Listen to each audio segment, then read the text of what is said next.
Hello दोस्तों, welcome back to my new video. सबसे पहले डिस्क्लेमर देना चाहूँगा कि इस वीडियो को प्योरली एजुकेशनल पर्पस के लिए ही रिकॉर्ड कर रहा हूँ। मैं कोई भी बाई या सेल का रिकमेंडेशन इस वीडियो के माध्यम से मैं आप लोगों को नहीं दे रहा हूँ। आज इस वीडियो में हम लोग कुछ ऐसे स्टॉक्स के बारे में बात करेंगे जिनमें ज़बरदस्त स्ट्रेंथ बिल्डअप हो रहा है। जी हाँ दोस्तों, भले ही मार्केट लगातार लोज पे लोज का क्रिएशन कर रहा है, ज़्यादातर स्टॉक्स नीचे गिर रहे हैं, सपोर्ट ब्रेकडाउन हो रहा है, मगर ये तीन स्टॉक्स में एक अच्छा खासा बुलिशनेस का संकेत हम लोग को मिल रहा है। तो डिटेल्ड वे में इन तीनों स्टॉक्स के बारे में हम लोग बात करेंगे। एंड ध्यान रखिए कि ये जो मैं वीडियो रिकॉर्ड कर रहा हूँ ना, दोपहर के 1 बज रहे हैं, तो इसलिए स्टॉक्स के क्लोजिंग प्राइसेस थोड़े से डिफर हो सकते हैं। चलिए, पहला स्टॉक हमारे लिस्ट में आपके सामने है Mahindra and Mahindra financial services limited. देखिए, अगर आप लोगों ने इस स्टॉक को होल्ड किया है या फिर नहीं किया, फिर भी इस वीडियो को आपको एंड तक जरूर देखना चाहिए, क्योंकि जो एजुकेशन इस वीडियो के थ्रू, जो नॉलेज इस वीडियो के थ्रू मैं प्रोवाइड करूंगा, वो आपके लिए बेनिफिशियल रहेगा, जो बाकी के स्टॉक्स में भी तो एप्लीकेबल रहेगा ना। समझ रहे हो? तो अभी Mahindra and Mahindra financial services के करंट प्राइस को देखा जाए तो 381 रुपीज़ के लेवल पे ट्रेड कर रहा है। आज के दिन 4.5% की तेज़ी देखने को मिल गई है। मार्केट कैप 52,000 करोड़ रुपीज़ का है। ठीक है, कंपनी बड़ी है, महिंद्रा की कंपनी है। ठीक है, एंड अगर आप इनके इन्वेस्टर के सेक्शन पे नज़र डालोगे तो आपको क्या दिख रहा है? ऑलरेडी लीस्ट स्टेक पब्लिक के पास था, महज 7.6% का, एंड वहाँ से भी और ज़्यादा डाइल्यूट हो गया। 7.6% से और ज़्यादा ये कम होके अब 6.02% पे आ चुका है। एंड बड़े प्लेयर्स दबा के स्टॉक को खरीद के बैठे हुए हैं। एफआईज, डीआईज एंड प्रोमोटर का काफ़ी ज़बरदस्त स्टेक इंक्रीज हुआ है। एंड इस स्टॉक को इस लिस्ट में कवर करने का मेन मोटो मेरा ये था कि इनका जो टेक्निकल वाइज पैटर्न है ना, वो ज़बरदस्त क्रिएट हो रहा है। सबसे पहले आप इसके 5 साल के चार्ट को देखो तो बीच में इनका अर्निंग माइनस में भी गया था, तो उसके चलते क्या है कि इसका जो वैल्यूएशन का ग्राफ है ना, वो परफेक्टली फिट नहीं बैठ रहा, क्योंकि जिसके भी अर्निंग्स नीचे गिर जाते हैं, स्पेशली माइनस में अगर चला जाए, तो उस कंडीशन में क्या होता है कि ये वैल्यूएशन ग्राफ जो है उतना सटीक हम लोग को डिटेल नहीं बता पाता है इनके फाइनेंशियल्स को लेके। तो डायरेक्टली हम लोग इसके चार्ट में अब हम लोग जाएंगे। ठीक है, मैं यहाँ पे इसका चार्ट ओपन करता हूँ, Mahindra and Mahindra financial services limited. And यहाँ पे आप ध्यान दीजिए, देखिए इस स्टॉक को मैं अपने प्रीवियस चैनल में भी कई बार कवर करता था, जो मेरा अनफॉर्चुनेटली डिलीट हो गया चैनल, मगर अभी देखिए मैं इसको काफ़ी लंबे अरसे के बाद कवर कर रहा हूँ। यहाँ पे आप इसका मेजर ओवरव्यू को पकड़ने की कोशिश कीजिए। शॉर्ट टर्म में आपको क्या दिख रहा है? पिछले 7-8 महीने में आपको क्या दिख रहा है कि स्टॉक एक जोन में कंसोलिडेट कर रहा है। ठीक है, मगर जैसे ही इस चार्ट को मैं जूम आउट करूँगा तब आपको और पिक्चर क्लियर होता हुआ दिखाई देगा। मैं टाइम फ्रेम मंथली कर देता हूँ, चलिए, ताकि बड़ा डेटा एक छोटे से लैपटॉप की स्क्रीन में मेरा फिट हो जाए। अब यहाँ पे आप देखिए दोस्तों, ये मंथली टाइम फ्रेम में मैंने सेट किया है चार्ट पैटर्न को। ये था स्टॉक का previous all time high 318 rupees. ठीक है, यहाँ से मैसिव करेक्शन हुआ, 318 से गिर के ये क्लोज टू 75 रुपीज़ के आसपास आ गया, बड़ा करेक्शन हुआ।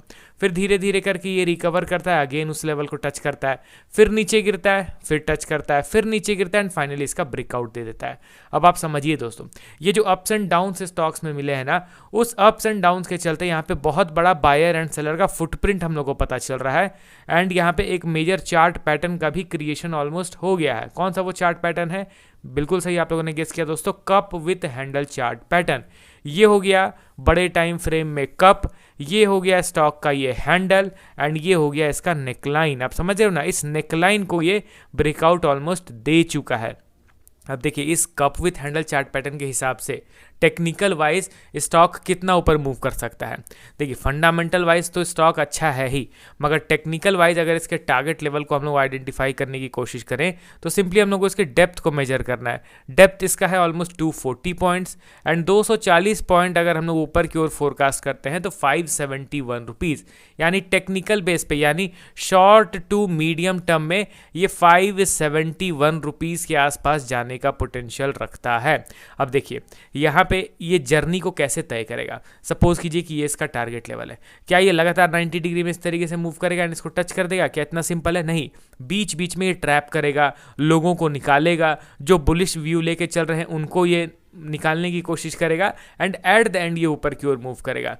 तो इसमें सबसे बेहतर स्ट्रेटजी क्या होता है कि देखिए ब्रेकआउट मिल चुका है, फंडामेंटली स्ट्रॉन्ग कंपनी है, तो इसमें क्या करेंगे कि जब जब करेक्शन होगा, जब जब पुलबैक्स क्रिएट होंगे, तो वहां पे बाइंग अपॉर्चुनिटी आइडेंटिफाई करना है रादर देन सेलिंग अपॉर्चुनिटी। हाँ, अगर आपको और फर्दर शेयर्स नहीं खरीदने तब तो कोई दिक्कत वाली बात नहीं है, पुलबैक आएगा हम लोग होल्ड करेंगे। मगर और ऐड करने का अगर आपको रहेगा मन तो पुलबैक का इंतजार करना रहता है, समझ रहे हो ना। तो यहाँ पे अभी के टाइम पे इस स्टॉक को ट्रैक कीजिए एंड ध्यान रखिए, ये ऊपर गया, पुलबैक क्रिएट हुआ, पुलबैक क्रिएट होने के बाद जैसे ही कोई बुलिश प्राइस एक्शन बना एक एंट्री होगा, दोबारा अगेन ऊपर गया, फिर एक पुल बैक आया, फिर जैसे ही कोई बुलिश प्राइस एक्शन बना अगेन वहां पे एक बाइंग सिग्नल मिलेगा, समझ रहे हो ना। तो अभी के टाइम पे ये ब्रेकआउट तो दे चुका, अब यहाँ पे कौन सा बुलिश प्राइस एक्शन बन रहा है छोटे टाइम फ्रेम में आपको पता चलेगा। एंड वो कौन सा प्राइस एक्शन है, जी हाँ दोस्तों, कंसोलिडेशन जोन। यहाँ पे ये एक जोन बन गया समहाउ, इस तरीके से आप देखोगे तो देख रहे हो ना, ये एक जोन बन गया है। अब इस जोन को जैसे ही ब्रेकआउट करेगा फिर से एक अच्छा मूव मिलेगा, पुश करेगा स्टॉक को ऊपर की ओर जाने के लिए, ठीक है।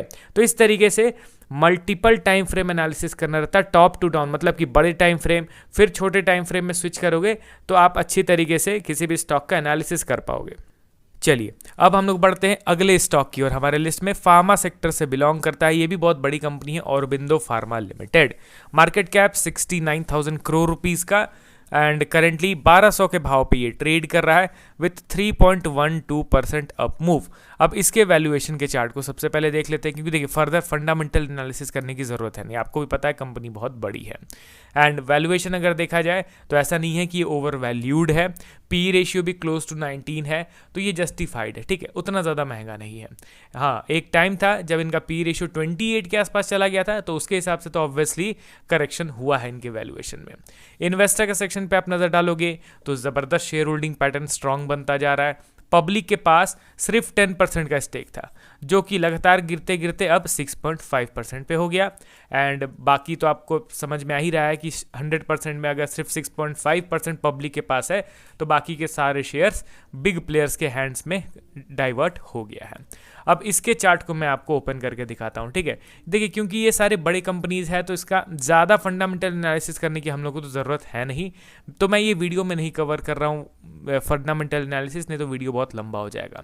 अब यहाँ पे आप देखिए क्या दिख रहा है आपको, ऑरोबिंदो फार्मा ऑलमोस्ट 1 साल से जोन के अंदर फंसा हुआ है, आप समझ रहे हो ना, 1 साल, यहाँ से यहाँ तक में 1 साल हो चुके हैं दोस्तों, 1 साल से ये कंसोलिडेट कर रहा है। एंड इस जोन का फॉर्मेशन कहाँ पे हुआ है वो चीज़ भी आपको देखना है ना, क्या किसी रैंडम लेवल पे ये जोन का फॉर्मेशन हुआ है या फिर किसी इंपॉर्टेंट लेवल पे, वो चीज़ कैसे पता चलेगा जब आप चार्ट को जूम आउट करोगे। तो चलिए मैं चार्ट को जूम आउट करता हूँ तो आपको भी अच्छी तरीके से दिख जाएगा। जी हाँ दोस्तों, बिल्कुल सही आप लोगों ने गेस किया, ये अपने मल्टी ईयर ब्रेकआउट वाले लेवल पे ये जोन का क्रिएशन कर रहा है, आप देख रहे हो ना, ये बन गया हमारा मेजर रेजिस्टेंस लेवल। इस रेजिस्टेंस से बड़ा करेक्शन हुआ था, उसके बाद ये 90 डिग्री में ब्रेकआउट देके ऊपर चला गया, तो जिस हिसाब से ये ऊपर गया है क्या ये सस्टेन करेगा, नहीं, एक अच्छा खासा करेक्शन आना चाहिए, क्या बिल्कुल आना चाहिए। एंड हुआ भी 1600 के लेवल से ये 1000 के भाव पे आ गया, ऑलमोस्ट देखा जाए तो 30-40% का तो करेक्शन इजीली हम लोग को मिल गया देखने को। अब यहाँ पे ये एक्चुअल वे में अगर ये स्टॉक बुलिश है तो अपने ये इस ब्रेकआउट वाले लेवल पे सपोर्ट क्रिएशन करेगा। क्या ये सपोर्ट क्रिएशन कर रहा है, बिल्कुल हाँ, जिस तरीके का प्राइस एक्शन बन रहा है इसको हम लोग सपोर्ट ही कंसीडर करेंगे। एंड ये प्राइस एक्शन एक्टिवेट कब होगा, after breakout of this particular level, समझ रहे हो ना, ये कौन सा लेवल है 1265 के अप्रॉक्स में, ठीक है। देखिए कुछ लोग कहते हैं कि सर एग्जैक्ट लेवल बताइए, 241 1273 ऐसा एग्जैक्ट लेवल नहीं होता है दोस्तों, एक पर्टिकुलर जोन होता है, ठीक है ना। तो यहाँ पे 1265 के आसपास ये एक ब्रेकआउट वाला लेवल है, जिसके बाद ये प्रॉपर ये क्या पता चलेगा इससे फिर कि स्टॉक ने ब्रेकआउट दिया, ब्रेकआउट देने के बाद ये नीचे की ओर गिरा एंड प्रॉपर रीटेस्ट करके अभी ऊपर की ओर जा रहा है, ठीक है। एंड अगला और लास्ट स्टॉक हमारे लिस्ट में टिमकेन इंडिया लिमिटेड। अब ये कंपनी बनाती क्या है, आप देखिए दोस्तों, ये बनाती है accessories and mechanical power transmission products for the customer base across different sectors. अब इंजीनियरिंग कंपनी है, आपको इसके बारे में फर्दर डिग डाउन करना है तो इनके बिजनेस ओवरव्यू को जान लीजिएगा।